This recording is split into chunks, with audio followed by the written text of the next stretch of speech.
Pro Group Management, workers' comp that works for you.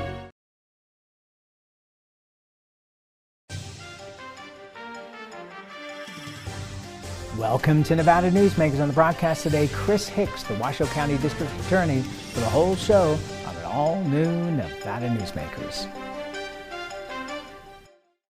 What do you count on? You count on your power every day. At NV Energy, we've always powered what's important to you, but we're not looking at the past. We're focused on the future. While our standards are high, our rates will remain low. And our commitment to renewables isn't just meeting standards, but leading the way. Because you can count on more than just your power. You can count on the company who brings it to you. That's our promise. You can count on it. Like a traditional handmade basket, retail is woven into the fabric of life in Nevada. From big box to mom and pop, retail supports our communities in countless ways. Jobs for the disabled, team uniforms for kids, help for the elderly, and so much more. Retail employs over 1 in 10 workers. Retail supports Nevada, and we support retail. RANNV.org. Pro Group Management offers workers' comp services to a growing number of industries. As businesses grow and change with the times, the need for a solid workers' comp program must be flexible and up to date. The evolving nature of regulations can make staying ahead of complex tasks challenging. But Pro Group Management simplifies the work so your industry can move forward and succeed. Pro Group Management, workers' comp that works for you. Truck drivers are some of the hardest working people you'll meet, delivering over 70% of America's freight and 92% of Nevada's. When there's a natural disaster, they're delivering critical supplies to help those communities recover and rebuild. Every sector of the economy and our nation's military rely on truck drivers. So let's take a moment to say thank you.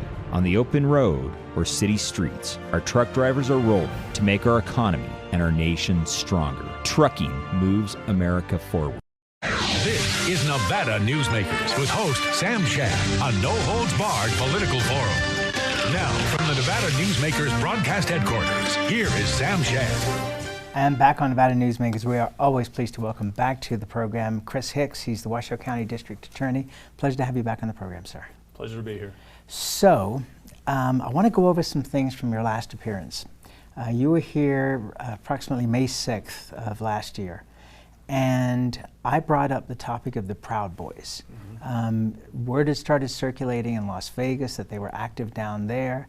I had journalist friends communicating with me that they had had communications up in northern Nevada as well.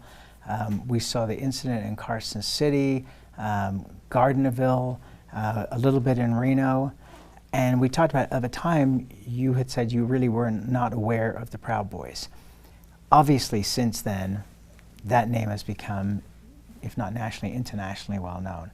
What was the failure there? Was it the FBI's intelligence reporting? Did they not know? Were they not aware? That just seems like a giant failure. Failure in what way? In intelligence, that we weren't aware. I shouldn't say we. Law enforcement wasn't aware. Unless you knew something that you weren't able to share with me at the time, that an organization like this was in a planning mode for things that were going to occur that ended up in what happened in January in Washington, D.C. It's a good point. And I don't know if I could call it a failure. I think if I remember correctly from what I told you when I was here in May, was that I hadn't been specifically briefed on it. Correct. And I hadn't. Now, that doesn't necessarily say that to me that the FBI wasn't following this organization. I'm not privy to everything, all the intelligence the FBI has. But in any event, it wasn't a big enough concern that it had come to me. I think the other thing I also said in that interview is our regional law enforcement partners, who are the boots on the ground dealing with things every day, that they do a very good job of communicating. And so I don't know the depth of the conversations that were going on regionally with law enforcement, but it does seem that the Proud Boys and those other types of groups, it exploded this year, much more since the time I was here before. Does this beg the question, and I've raised this privately with people before, that because of all the surveillance we have, the cameras everywhere, and especially places like England, that we are really good at being able to figure out what happened after the fact, but we're really in not that much better shape prior to an event happening? Forecasting is always tough, but I think that that's a good point that you make, and I do think, hopefully, some of the things we'll learn, law enforcement will learn, and I speak more so about law enforcement agencies like the police, will learn from last year is how some of these events happened and the reaction was too late. And I know, for example, my partners in Washoe County, Sparks, RPD, Washoe County Sheriff's Office, they're analyzing some of these issues that occurred in other jurisdictions to see, like, how are we going to handle this? How are we going to be prepared for this if it were ever to come to Reno? For example, in Seattle, I mean, a whole part of the city was taken over. And it wasn't, the police were not in there until violent crimes began to happen. And so, in Portland, Antifa, and then of course the Capitol, what we saw. Law enforcement's very good at learning from things that have happened and were handled poorly, because they're driven to make sure, you know, we protect our community, and most people are in that for the absolute right reason. So I think law enforcement in general will do a very good job studying where mistakes were made and how we can all learn from it. One of the things I brought up at that time, and I bring it up again, is that you have groups that are definitely upset about something, rightly or wrongly. I mean, people have the right to protest, and there's no argument about that. But then they're co-opted by other groups. So, for example, on the Mall, there were hundreds of thousands of people there. There weren't hundreds of thousands of people that marched on the Capitol and caused the destruction and the threat to the democracy that we all saw on our television screens. So in a way, these smaller groups are able to co-opt larger groups and make it appear the situation is far worse than perhaps it really is. What's your thoughts on that? I couldn't agree with you more. And it's a difficult distinction to draw, especially for the public, because they consume videos and pictures of these things. A great example is the riots that happened in Reno not long after I appeared on the show last time. You know, that was a handful of people that took it to that next level that was just disgusting. You know, I remember watching it that night. I was sick. My heart was wrenched, just like it was when I watched the Capitol case, or what was going on in the Capitol. But it is a small few, and I think as a society, as law enforcement, as prosecutors, we have to have zero tolerance for those kind of incidents, and we need to make sure that we identify the people who were doing the destruction and the violence, so that we know that, you know, maybe they are a part of that group, maybe they're not. I mean, that all requires investigation, whatever group they're co-opting, as you say. But for example, with the Reno cases, we've arrested 6 of the worst perpetrators, and we're really taking a zero tolerance policy in how we're handling those prosecutions. All right, so 9 months later, can you say to us that you have identified other groups or more members of these groups that are operating in Reno, Sparks, Northern Nevada, or have you talked to Joe Lombardo or Steve Wolfson down in Las Vegas and coordinated with them on what their concerns are? Because obviously in a city of 2 million people, the potential for more damage is greater there. Well, you know, Las Vegas is unlike any other city. Clark County is unlike any other county in Nevada. So their problems are not our problems necessarily. Although I regularly speak to Steve, I haven't specifically asked him about that. In Washoe, as I've said to you many times, we do a really good job regionally of communicating, and it's something I'm very proud of.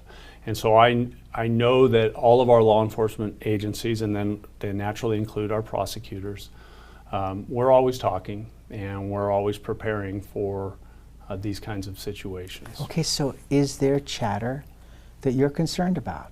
I mean, you know, there are a lot of people still very unhappy with what happened with the election. Sure. I mean, I don't think any of us have seen a political split so great. I mean, I think a lot of common sense people are searching for the middle and they're just not finding it. I mean, look what just happened in Congress. You've got a congresswoman who appears to be completely out of her mind, and Liz Cheney is being threatened with being thrown out of the caucus, which didn't happen.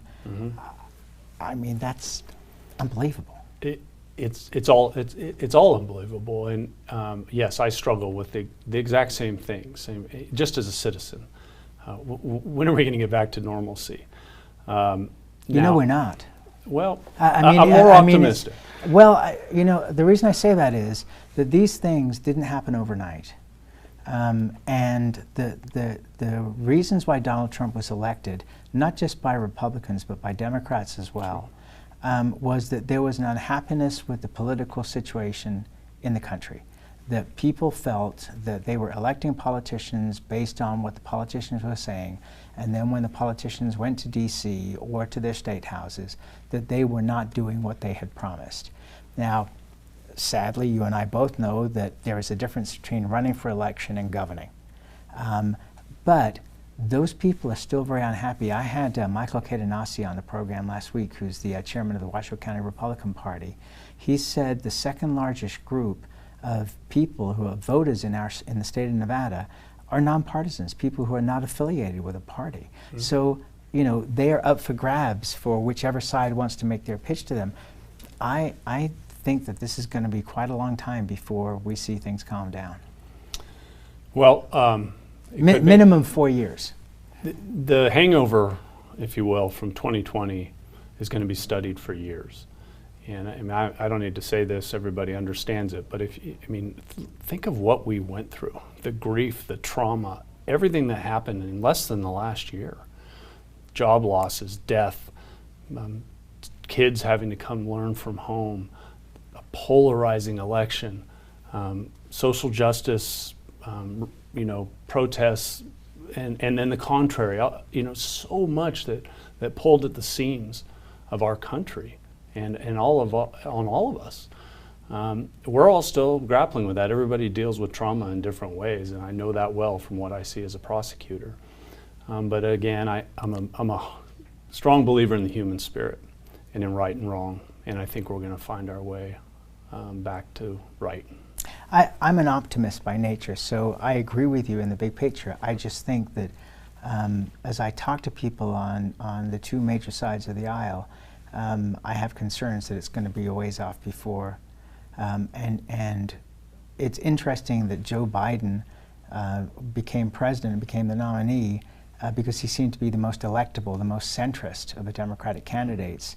And at his age, the likelihood he's a one-term president, although he can't say that because otherwise he'd be a lame duck, but there can be a sense of calm over the next 4 years, to allow us to get to a point where the Democrats and the Republicans can decide, what kind of person they want to be the nominee, and whether it's a centrist person or somebody on the sides, because the extremes on both sides are yelling very loudly. I agree, and I think that those are outliers, those extremes. I do still believe, at least in Washoe County, I think I have a pretty good feel, I know you do, of what our community still really is. And I still think a majority of us are kind of yearning for what you were talking about. That middle ground where, of course, healthy debate on policy, all those things are what we need to do. That's our democracy. But those far outreaching outliers, I think it's a significant minority of our community. Your comment about independence, I think most independents, I've spoken to many, but this is just anecdotal, but I think that they kind of fall on both sides. They are centrist. And right or wrong, I think that that's maybe a good starting place, a point of equilibrium for us to start to get back on track. All right, let's take a break. We'll come back more with the Washoe County DA after this timeout. Can't do it. Stupid, like my mom. We can't do anything at Mommy's because you won't pay child support. Dad said you cheated, and he's not even sure he's my dad. Mommy said you left both of us, so she isn't gonna let me see you. I look just like my father. I'm divorce attorney Marilyn York, And I may represent men, but hate has no gender, only casualties. Please, stop sacrificing your children in your war against your ex. Because of UMC, I'm putting my free time to good use. Because of UMC, she keeps me on my toes. Because of UMC and this guy, I'm here. UMC, the highest level of care in Nevada. The signs and symptoms of cataracts can start out small with subtle changes in your vision. So don't wait. Be proactive and take your vision into your own hands. If you're experiencing the onset of cataracts or just have questions, contact your eye care professional or call Eye Care Associates of Nevada today. Dr. Hiss has years of experience specializing in the surgical correction of eye disorders and has completed over 84,000 vision correcting procedures. At Eye Care Associates of Nevada, we'll change the way you look at the world. Get in on the action at the Tamarack Casino and win your share of $100,000 guaranteed. Now through February 27th, plus 5 times points every Friday. $100,000 guaranteed at Tamarack Casino. Your good times are at Tamarack. Enjoy exceptional value and a comfortable atmosphere at Reno's newest steakhouse, Nevada Steak. Ooh, your good times at Tamarack. Your good times are at Tamarack Casino. This is Nevada Newsmakers. And back on Nevada Newsmakers, we continue our conversation with Chris Hicks. He is the Washoe County District Attorney. A topic I wanted to pick up again with you from the previous show was you were very concerned when you were here the last time about issues with children, and that child abuse had been, seeing a dramatic increase, and that was 9 months ago. Where are we at this point? We haven't seen an uptick yet in the numbers, but I still harbor that same concern. And the reason to help understand that, I guess I should say, is oftentimes in child sexual abuse cases, the child doesn't disclose for years, certainly months. And so I still don't think we're there yet. I mean, of course, we've had cases starting to come through our Child Advocacy Center, as they usually do. But I think this will take a number of years for us to fully realize the effects of it. I'll give you an example. We had a case where we sentenced a man 2 weeks ago, and the victim that he sexually assaulted from the ages of 4 to 6 years old, she had forgotten it. She had blocked it out until she graduated from high school. And she saw this perpetrator at her high school graduation, and it all came back to her. And that's just one example, but not uncommon in those kinds of cases that we don't get the reporting till later.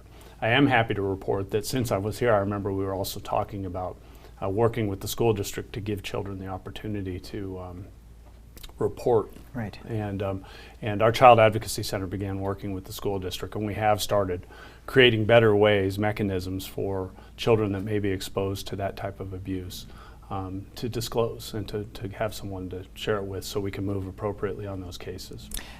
If you had the opportunity, and I'm sure you do privately, but publicly, what do you say to the governor about opening up the school system so that kids can go back to school? Because it just seems that from the parents that are communicating with me, with reading things on social media, that the trauma that families are going through, just with the lack, for example, of sports, with the lack of the ability to graduate from high school, that these are scars, not just on the kids, but on the families. So what would you say to the governor in terms of suggestions about, it's not a cost-benefit analysis, obviously, but there's an analysis of the lockdown protects people health-wise to an extent, but the damage it's causing on the other side, where's the balance? Well, so I have 4 kids. I have a son who started high school as a freshman this year. I have twin daughters who started middle school this year. And then I have a 6-year-old who started kindergarten this year. So I have all my kids starting new levels of school, and they had to do it in this environment. And it is brutal for them. They don't know any better, but I can tell. I mean, for my son, for example, in high school, he's starting high school, and that's when it's such a significant time in your life, whether it be for athletics, just scholastics, learning new things, exposure to kids and other kids. That's a big thing to take away. That's a really big thing to take away. Now, on top of that, educating at home, I'm not a good teacher. I've learned that. Fortunately, my wife is better at multitasking than I am. So my kids are doing well in school, but I think that's not the story for many. And I worry about that, and I feel for that. So I'm a proponent of the kids being in school. I think it's important for them, and you know, thank God, largely we've seen that COVID doesn't affect them like it does different groups. And so I don't know that I'm in a position to tell the governor what he should do, but maybe suggest. My suggestion is we need to work to make sure by next year the schools are fully open without masks, because I think that's an important thing. Just for connection. It's so hard to connect with someone when you have a mask on your face, and these are kids that are trying to play sports, trying to develop friendships, trying to become adults, young adults. It's important. Let's take another break. We'll come back more with Chris Hicks, the Washoe County District Attorney, after this timeout. Get in on the action at the Tamarack Casino and win your share of $100,000 guaranteed. Now through February 27th, plus 5 times points every Friday. $100,000 guaranteed at Tamarack Casino. Your good times are at Tamarack. Dimitri Prine here for Design Outdoor. Come visit Design Outdoor's store and backyard to see our wide selection of fire pits, barbecues, and pizza ovens, natural stone water features and fountains, and frost-proof pottery. Our store and backyard are located at 11600 South Virginia, just north of DeMonte Ranch Parkway. Visit designoutdoor.com or call us at 851-9499. I can't do it. Stupid, like my mom. We can't do anything at Mommy's because you won't pay child support. Dad said you cheated, and he's not even sure he's my dad. Mommy said you left both of us, so she isn't gonna let me see you. I look just like my father. I'm divorce attorney Marilyn York, and I may represent men, but hate has no gender, only casualties. Please, stop sacrificing your children in your war against your ex. Hi, I'm Dave Newman. Remember me? I used to be the house detective, and now I'm a realtor full-time at RE/MAX Realty Affiliates. A lot of people ask me, how's the market? You know what? It's fantastic. If you're even kicking around the idea of buying or selling, give me a call. Let's talk about it. Call me at RE/MAX Realty Affiliates and just ask for the guy who used to be the house detective, Dave Newman.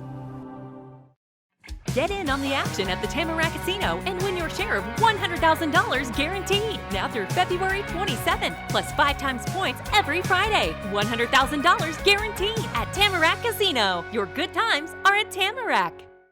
This is Nevada Newsmakers. And back on Nevada Newsmakers, we continue our conversation with Chris Hicks. He is the Washoe County District Attorney. By the way, I want to say right here that we're going to have you back to talk about criminal justice reform. It's going to be a big issue at the legislature again this session. But in the meantime, I wanted to ask you something that several people have asked me, and I just kind of wanted to get your take on it. So in California and in some of the rural counties in Nevada, you've had a lot of sheriffs and DAs who have said that they are not going to prosecute on cases regarding COVID and the restrictions that the governor has laid out in both states. What's your take on that? Well, I think what I've seen is a lot of it's been at the law enforcement level, where sheriffs have said, maybe in a county that's made a resolution through their commission where they're not going to enforce certain regulations or forced on them by the governor. A lot of sheriff's offices have said that they're not going to enforce that. It's a slippery slope. As I'm sworn as the chief law enforcement official of the county to uphold the law. Now, whether or not that is the law is certainly a question worth having. I mean, I've had them with our sheriff as his legal representative. So my take is, I guess, it depends on the community. It Why? depends on the restriction. Why? Well, because, to put it simply, in Nevada, for example, I mean, the opinion of what Governor Sisolak's regulation might be on COVID in Elko County is very different than what the opinion of it might be in Clark County. And so that's why what I mean by that. It depends on the community. So in that case, the law is not necessarily the law? Well, no, but I guess what I'm saying is... I guess what I mean, I didn't mean that to be a rude question. No, but the interpretation, because obviously if a county or a sheriff doesn't like something, they can appeal to a district court, to the Supreme Court. So just because somebody says something doesn't mean to say it is so. True. I mean, in the long run. I mean, there is an appeal process. We don't have dictators. That's right. And we have discretion. Prosecutors have discretion, and law enforcement has discretion. You said earlier that you're optimistic. Is there anything that's keeping you up at night right now? The legislature. And that is the note to end on, man. It's always a pleasure to have you on the program, even though it's always tough topics to talk about. You're a good man, and I appreciate you being here. Thanks, sir. And we'll be right back. Brian Culpa Photography was born in the rolling hills of Massachusetts, and now he can help you experience the stunning beauty of Nevada in a whole new way through the power of flight. Flying has always been a passion for Brian, and at Brian Culpa Photography, he can make your imagination soar. Brian has the creative mind and tools to tell your unique story. Experience the bird's eye view at brianculpaphotography.com.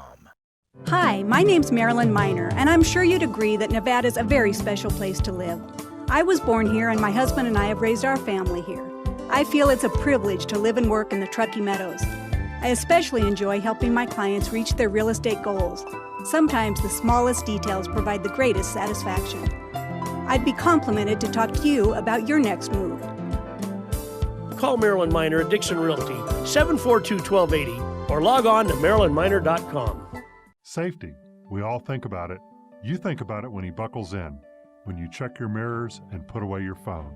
RTC thinks about safety too. In fact, we create it. Center turn lanes mean fewer blind spots.